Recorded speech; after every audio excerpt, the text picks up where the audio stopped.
दोस्तों बहुत बहुत स्वागत है आप सभी का एक बार फिर से। जी हाँ दोस्तों, आज पूरे दिन की कई महत्वपूर्ण और बड़ी खबरें निकलकर सामने आ रही हैं। जानेंगे सभी खबरों को विस्तार से। तो दोस्तों, खबरों में आगे बढ़ने से पहले वीडियो को एक प्यार भरा लाइक जरूर कर दें और ताजा खबरों को जानने के लिए चैनल को सब्सक्राइब भी जरूर कर लें।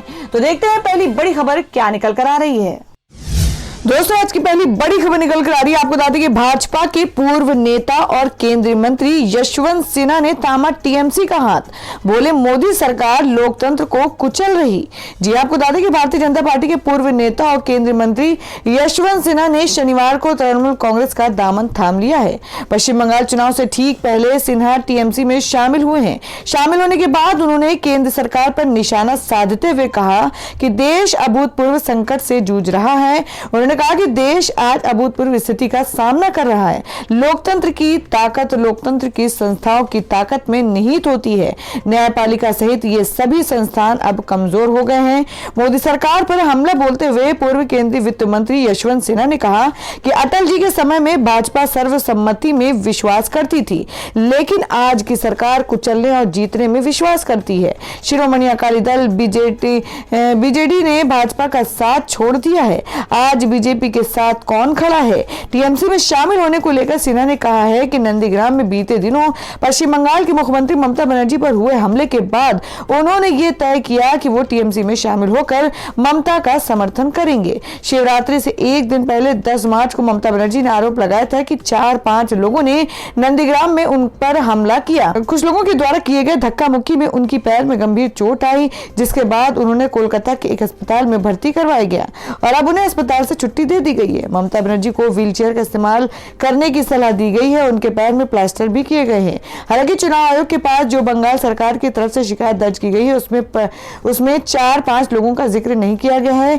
घटना के बाद से ही विपक्ष मोदी सरकार और भाजपा पर हमलावर है। वहीं कांग्रेस और बीजेपी दोनों ने सुर एक है और दोनों ने घटना के बाद इसे ममता का षड्यंत्र बताया था। और दोस्तों, मैं अगली खबर बता दें कि टीएमसी में शामिल होने के बाद यशवंत सिन्हा पर बीजेपी का बड़ा हमला। धर्मेंद्र प्रधान ने बताया मौका प्रस्त। जी आपको बता दें कि पश्चिम बंगाल में विधानसभा चुनाव के लिए मतदान में अब कुछ ही दिन का समय शेष है और इस बीच कई नेताओं द्वारा पार्टी बदलने का सिलसिला भी जारी है। भारतीय जनता पार्टी बीजेपी को उस समय बड़ा झटका लगा जब दिवंगत पूर्व प्रधानमंत्री अटल बिहारी वाजपेयी के करीबी रहे पूर्व बीजेपी नेता यशवंत सिन्हा ने तृणमूल कांग्रेस टीएमसी का दामन थामा। शनिवार को यशवंत सिन्हा टीएमसी की सदस्यता ग्रहण की। यशवंत सिन्हा की टीएमसी ज्वाइन करने पर अब केंद्रीय मंत्री और बीजेपी नेता धर्मेंद्र प्रधान की प्रतिक्रिया सामने आई है। धर्मेंद्र प्रधान ने यशवंत सिन्हा का नाम लिए बिना उन पर निशाना साधा है। उन्होंने कहा कि यह बेहतर होगा कि मौका परस्तों को लेकर बात न की जाए। यशवंत सिन्हा साहब अब वृद्ध हो चुके हैं, शायद उन्हें आंकड़ों की जानकारी नहीं है, लेकिन अटल जी और मोदी जी दोनों ने पूर्वी भारत के लिए बहुत काम किया है। बता दें कि विधानसभा चुनाव से ठीक पहले यशवंत सिन्हा का टीएमसी में शामिल होना बीजेपी के लिए बड़ा झटका है। जी आपको बता दें कि बंगाल चुनाव को लेकर बीजेपी की तैयारी पर बात करते हुए कोलकाता में केंद्रीय मंत्री धर्मेंद्र प्रधान ने कहा कि डबल इंजन की सरकार जो प्रधानमंत्री ने कहा है, दिल्ली और कोलकाता में एक ही व्यवस्था की सरकार होगी तो बंगाल का विकास होगा। नंदीग्राम में शुभेंदु अधिकारी और भाजपा की जीत सुनिश्चित है। बंगाल में लंबे समय तक वामपंथियों का शासन और 10 साल से टीएमसी के शासन के कारण यहाँ के लोगों के मन में अपेक्षा निराशा में बदल चुकी है। लोग उसमें परिवर्तन चाहते हैं। लोगों को यहाँ बीजेपी के रूप में विकल्प मिला है। बंगाल में सत्ता परिवर्तन होगा। तो दोस्तों, आप लोगों को क्या लगता है कि इस बार किसकी सरकार पश्चिम बंगाल में बन सकती है? आप अपनी बात कमेंट बॉक्स में जरूर बताएं। बढ़ते हैं अगली खबर की ओर। और दोस्तों, मैं अगली खबर बता दें कि बीजेपी ने all India United democratic front को बताया सांप्रदायिक पार्टी। कांग्रेस बोली अगर ऐसा हुआ तो हम नाता तोड़ देंगे।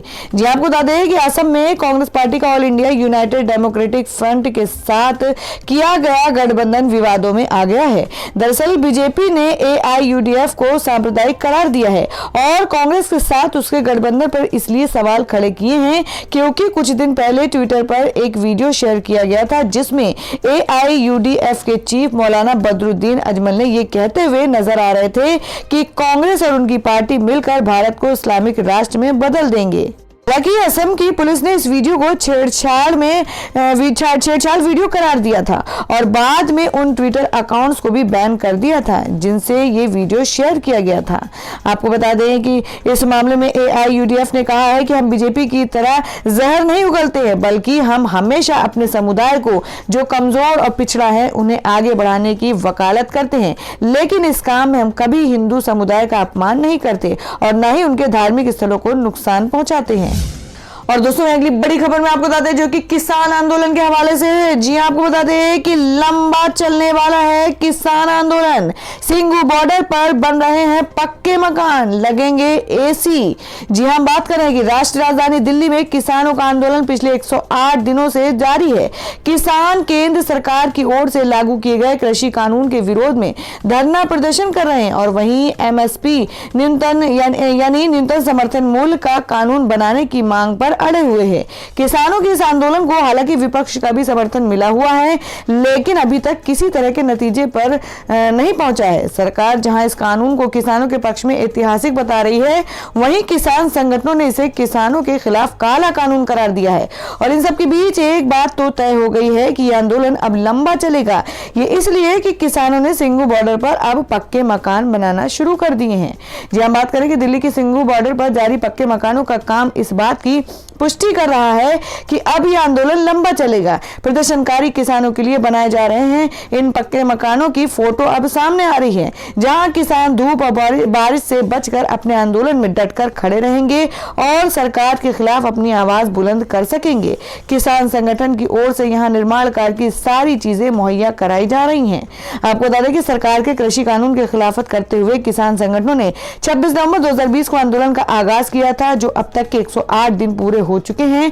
हालांकि इस दौरान किसान नेताओं और सरकार के मंत्रियों के बीच 12 दौर की वार्ता भी हुई, लेकिन सबकी सब बेनतीजा रही। जहां पहले किसान टेंट और ट्रैक्टर की ट्रॉलियों में गुजर बसर कर रहे थे, अब उन्होंने पक्के मकानों की तैयारी कर ली है।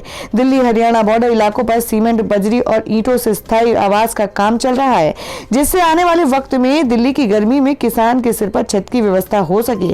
बुजुर्गों और महिलाओं के लिए इसमें लगेंगे AC भी। जी आपको बता दें कि भारतीय किसान यूनियन के अध्यक्ष जीत सिंह राय के मुताबिक किसानों को गर्मी से बचाने के लिए विरोध स्थल पर घर बनाए जा रहे हैं और उन्होंने बताया कि बुजुर्गों और महिलाओं के लिए इन कमरों में AC लगाए जाएंगे। साथ ही उन्होंने बताया कि स्थानीय SHO ने उच्च अधिकारियों के दबाव में आकर कल निर्माण कार्य को रोकने की भी कोशिश की। किसान नेताओं की माने तो हाईवे पर पक्के निर्माण कर किसान नेताओं ने ऐलान कर दिया कि यहाँ प्लॉट बनाकर ज्यादा से ज्यादा पक्के निर्माण किए जाएंगे। आपको बता दें कि सरकार के खिलाफ किसान नेता आर पार की लड़ाई के मूड में हैं। किसान नेताओं ने पहले ही साफ कर दिया था कि जब तक कृषि कानून रद्द नहीं होगा वो धरना प्रदर्शन जारी रखेंगे। इसके अलावा किसान नेता देश भर में किसान महापंचायत का आयोजन भी कर रहे हैं, जिससे किसानों को एकजुट कर सके। हालांकि सरकार भी किसानों से दोबारा वार्ता के लिए कई बार कह चुकी है, लेकिन संगठन कृषि कानून को रद्द करने और MSP पर कानून बनाने की मांग पर अड़ा हुआ है। तो दोस्तों खबरों में आगे बढ़ने से पहले जान लेते हैं आज के माइंड क्विज के सवाल को। आज का सवाल है, आपको बताना है कि गोवा की राजधानी कहाँ है। इसका जवाब आपको वीडियो के नीचे कमेंट बॉक्स में देना है और सही जवाब देने वाले को रैंडमली से लेके जाएगा और वो जीत सकते एक बम्पर पुरस्कार। तो बढ़ते हैं अगली खबर की ओर। और दोस्तों में अगली बड़ी खबर बता दें कि दिल्ली सरकार ने शुरू किया आजादी के 75 साल पूरे होने का जश्न।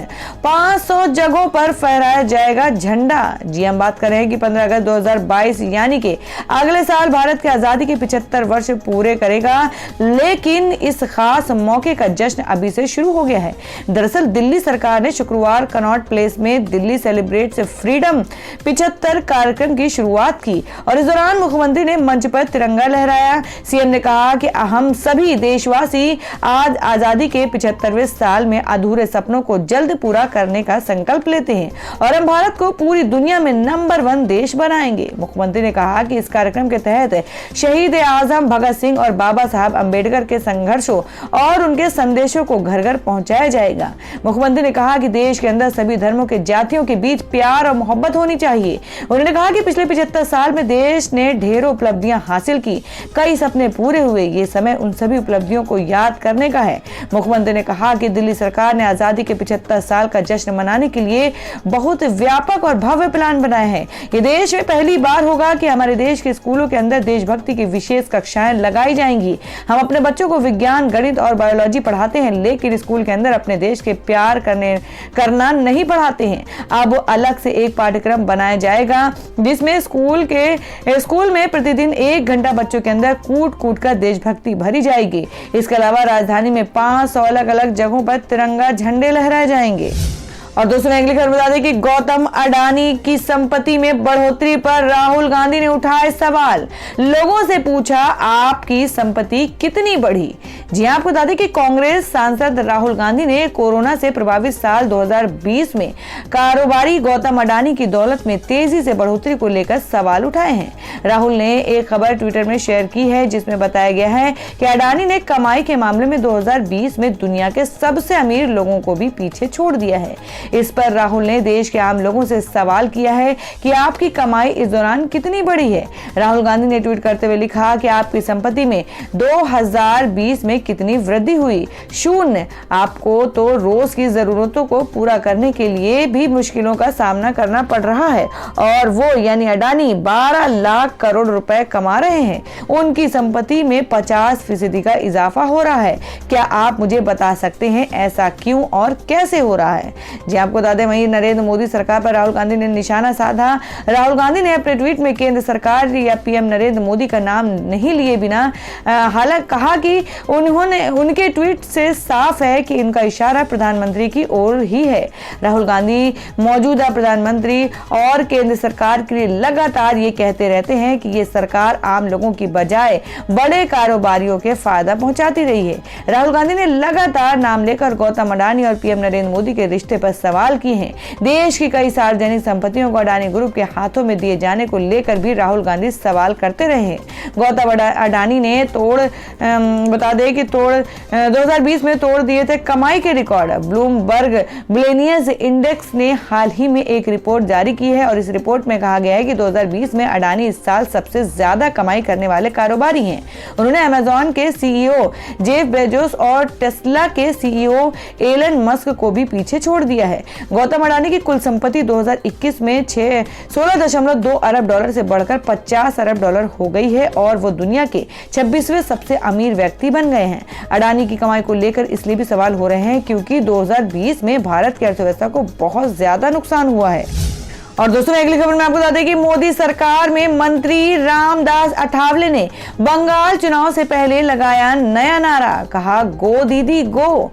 जी आपको बता दें कि नरेंद्र मोदी सरकार में सामाजिक न्याय एवं अधिकारिता राज्य मंत्री रामदास अठावले ने बंगाल चुनाव को लेकर नया स्लोगन दिया है। अठावले ने कहा कि बंगाल में चुनाव के बाद ममता दीदी सत्ता से हट जाएंगी। अठावले ने इस दौरान गो कोरोना गो की तर्ज पर गो दीदी गो के नारे भी लगाए। वहीं अठावले ने कहा कि आरपीआई 15-20 सीटों पर चुनाव लड़ेगी। मीडिया से बातचीत करते हुए आरपीआई पार्टी के अध्यक्ष रामदास अठावले ने कहा कि बंगाल में हमारी पार्टी 15 से 20 सीटों पर चुनाव लड़ने का प्लान कर रही है। इसके बाद बाकी के बचे सीटों पर हम बीजेपी को समर्थन देंगे। केंद्रीय मंत्री ने इस दौरान गो दीदी गो के भी नारे लगाए। अठावले ने आगे कहा कि इस बार पश्चिम बंगाल में बीजेपी की सरकार बनेगी और ममता दीदी की सरकार जाएगी। केंद्रीय मंत्री ने इस दौरान दावा करते हुए कहा कि बंगाल के लोग अब परिवर्तन चाह रहे हैं और इस बार ये परिवर्तन होगा। उन्होंने कहा कि आरपीआई इस परिवर्तन में बीजेपी के साथ है। तो दोस्तों खबरों में आगे बढ़ने से पहले एक बार फिर से आपको याद दिला दें कि अगर आपने अभी तक हमारी वीडियो को लाइक नहीं किया तो जल्दी से वीडियो को लाइक कर दें, क्योंकि आपका एक लाइक हमारे लिए बहुत ही महत्वपूर्ण होता है। और अगर आप हमारे चैनल पर नए हैं तो चैनल को जरूर सब्सक्राइब कर लें और बेल के बटन को भी जरूर हिट कर दें। और हमारी पूरी न्यूज को जानने के लिए वीडियो को लास्ट तक जरूर देखें। बढ़ते अगली खबर की ओर। और दोस्तों अगली बड़ी खबर बता दें कि बंगाल पहुंचकर बोले राकेश टिकैत, कहा मत दो भाजपा को वोट, इसने पूरा देश लूट लिया, व्यापारियों की पार्टी है। जी आपको बता दें कि आंदोलन का यानी किसान आंदोलन का चेहरा बन चुके राकेश टिकैत अब देश भर में जाकर किसान महापंचायत कर रहे हैं। पश्चिम बंगाल में चुनावी बिगुल बजने के बाद किसान नेता भी वहां पहुंचकर लोगों से भाजपा को वोट न देने की अपील कर रहे हैं। बंगाल पहुंचे किसान नेता राकेश टिकैत ने लोगों से कहा कि भाजपा को वोट मत दो, इन्होंने पूरा देश लूट लिया है। साथ ही राकेश टिकैत ने कहा कि भाजपा व्यापारियों की पार्टी है। नंदीग्राम पहुंचने से पहले मीडिया से बातचीत करते हुए किसान नेता राकेश टिकैत ने कहा कि फसल एमएसपी पर नहीं खरीदी जा रही है, इस सरकार ने किसानों को लूट लिया है। इसके अलावा नंदीग्राम में ममता बनर्जी के ऊपर हुए हमले को लेकर उन्होंने कहा कि उनके साथ गलत हुआ है, ममता बनर्जी के ऊपर इस तरह का हमला नहीं होना चाहिए। साथ ही उन्होंने कहा कि हम लोगों से भाजपा को वोट नहीं देने की अपील करेंगे, इन्होंने पूरे देश को लूट लिया है, ये व्यापारियों की पार्टी है। नंदीग्राम पहुंचे किसान नेता राकेश टिकैत ने कहा कि भाजपा सरकार एक ठगी सरकार है, इसलिए इसको तुरंत भगाना चाहिए। साथ ही उन्होंने कहा कि हम यहाँ के लोगों से ये कहेंगे कि चाहे आप किसी को वोट दें, लेकिन भाजपा को वोट नहीं दें। इसके अलावा जब किसान नेता राकेश टिकैत से ये पूछा गया कि क्या बंगाल के लोग आपकी बात सुनेंगे, तब राकेश टिकैत ने कहा कि अगर बंगाल के किसानों की फसल एमएसपी पर खरीदी जा रही है तो हमारी बात नहीं सुने, अगर उन्हें एमएसपी नहीं मिल रही है तो वे भाजपा को वोट ना दें। पश्चिम बंगाल में चुनावी बिगुल बजने के बाद ही संयुक्त किसान मोर्चा ने बंगाल जाने का ऐलान कर दिया था और इन दिनों संयुक्त किसान मोर्चा के नेता बंगाल दौरे पर हैं। बंगाल पहुंचने वाले किसान नेताओं में राकेश टिकैत, बलवीर सिंह राजेवाल, गुरनाम सिंह चड़ूनी, योगेंद्र यादव, हन्नान मुल्ला का नाम भी शामिल है। साथ ही इन किसान नेताओं के अलावा अतुल अंजान और मेधा पाटेकर भी बंगाल पहुंचे हैं। संयुक्त किसान मोर्चा ने ऐलान किया है कि वो बंगाल में भाजपा को हराने के लिए आए हैं, इसलिए वो यहाँ के लोगों से भाजपा को वोट नहीं देने की अपील कर रहे हैं। और दोस्तों अगली खबर में जान लेते हैं क्या है देश भर में सोने और चांदी के ताजा भाव। जी आपको बता दें कि सोना खरीदने के शानदार मौका, 3 महीने में 6,000 रुपए हुआ सस्ता, जानिए क्या और गिरेंगे दाम। जी हम बात करें कि सोने की कीमतों में लगातार गिरावट देखी जा रही है। अब तक सोने के दाम लगभग 11 महीने के निचले स्तर पर आ चुके हैं और सोने ने पिछले साल अगस्त में 56,200 के उच्चतम स्तर को छुआ था, लेकिन अब सोना 22% की गिरावट के साथ 12,400 रुपए प्रति 10 ग्राम पर सस्ता हो चुका है। और वहीं अगर इस साल की बात की जाए तो 3 महीने से भी कम समय में इसके दाम में 6,000 रुपए तक कमी आई है। दिल्ली सराफा बाजार में पिछले कारोबारी सत्र में 24 कैरेट सोना 44,601 रुपए और 23 कैरेट 44,422 रुपए पर बंद हुआ था और वहीं चांदी 110 रुपए प्रति किलो की मजबूती के साथ 66,480 रुपए की खुली। एक्सपर्ट का कहना है कि वैश्विक आर्थिक दृष्टिकोण में सुधार के कारण सोने की कीमतों में कमी आई है। और दूसरी अगली खबर में जान लेते हैं क्या है देश भर में मौसम के ताजा हालात। जी आपको बता दें कि उत्तर और पूर्वी भारत में बारिश के आसार, इन राज्यों में चल सकती है आंधी। जी हम बात करें कि बारिश की गतिविधियां आज से पूर्वी भारत में बढ़ जाएंगी। पूर्वी उत्तर प्रदेश, बिहार, झारखंड, पश्चिम बंगाल और पूर्वोत्तर भारत में हल्की से मध्यम बारिश हो सकती है। जी आपको बता दें कि एमडी के मुताबिक मौसम की गतिविधि आज सुबह से पूर्वी उत्तर प्रदेश, पूर्वी मध्य प्रदेश, छत्तीसगढ़, बिहार, झारखंड, पश्चिम बंगाल और सिक्किम की तरफ बढ़ेगी। इन इलाकों में पश्चिमी विक्षोभ का असर 14 मार्च तक दिखेगा।